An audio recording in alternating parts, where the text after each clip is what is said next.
David Livingstone மறைச்சிட்டார். எந்த தேவனை அதிகமாக நேசித்தாரோ, தன் வாழ்க்கையில் எப்படி முழங்காலில் இருந்தாரோ அதே நிலையில கர்த்தருக்கு போய் சேர்ந்தார்.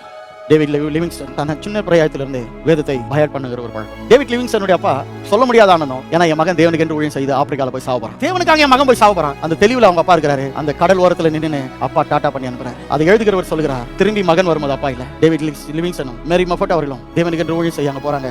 டேவிட் லிவிங்ஸ்டனுக்கு 30 முறை மலேரியா வந்திருக்கு. கடைசியில மனைவி சொல்லிடுறாங்க, வியாதி, ஹாஸ்பிட்டல் வசதியும் இல்ல, நான் ஊருக்கு போயிட்டு மாறும்போதோ மனைவி மறிக்கிற தருவாயில இருக்கும்போது அனுப்பி வச்சுறாரு. 5 வருஷம் மனைவி மூஞ்சி கூட பார்க்கல.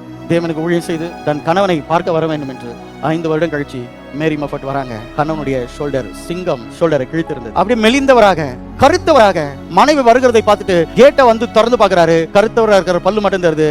மேரி மஃபர்ட்டுக்கு தெரியல, இவர் தான் என் புருஷன். மறுபடியும் ஆப்பிரிக்கா தேசத்துக்கு வராங்க. தன்னுடைய சொந்த மனைவி சாகிற நிலை, தன் கையிலேயே தன் மனைவி புதைக்கிறார். அப்பதான் கர்த்தருடைய சத்தம் கேட்குது, தனிமையின் வேதனை இல்லை, இது உலகத்தின் மொழி பாருங்க, சகல நாட்களிலும் நான் உன்னோட கூட. மனைவி எழுந்துட்டாங்க, பிள்ளைங்க தூர இடத்துல இருக்காங்க, சரீரம் மலிவடைந்து வியாதியின் படுக்கையில் இருக்கும்போது ஒவ்வொரு நாளும் ஒவ்வொரு வில்லேஜ்ல போய் இயேசு பத்தி சொல்வாரு. அப்ப சும்மா என்றவர் தான் அவர் தூக்கிட்டு போவார். இன்னொரு நண்பர் சுமான்றவர் ஒரு ஸ்ட்ரக்சரை வச்சு கொண்டு போவாங்க. ஒரு நேரத்தில் அவர் கொண்டு போகும்போதோ அவங்கள மொல்ல சொல்றாரு, என்னால முடியல, கொஞ்சம் ஜெபிக்கணும் போல தோண்டுது, என்ன ரூம்ல கொஞ்சம் விட்டுறீங்களா?